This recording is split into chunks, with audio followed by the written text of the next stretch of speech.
अनुपम खेर माझा खूप चांगला मित्र झाला सेकंड इयरला असताना, कारण त्यांनी पहिल्यांदा माझं रॅगिंग केलं होतं. अच्छा. NSD मध्ये असताना. पण रॅगिंग म्हणजे जसं आजकाल घाणेरडं स्वरूप असतं तसं नाही, नाटकातल्या माध्यमातलं त्यांनी रॅगिंग केलं होतं. त्यामुळे माझा तो मित्र झाला होता चांगला.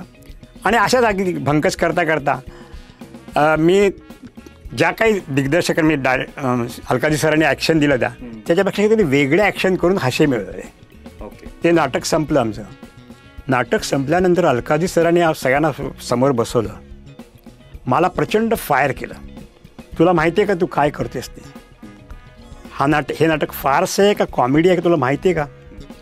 मग फार्स आणि कॉमेडीमधला डिफरन्स त्यांनी 15 ते 20 मिनिटांमध्ये विशद केला.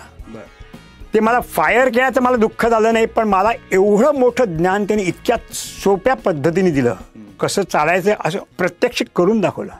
तू जे हे केलंस ते कशासाठी होतं? याच्यावरती लोक हसले हे चुकीचं आहे, हे तुला करायला नाही पाहिजे.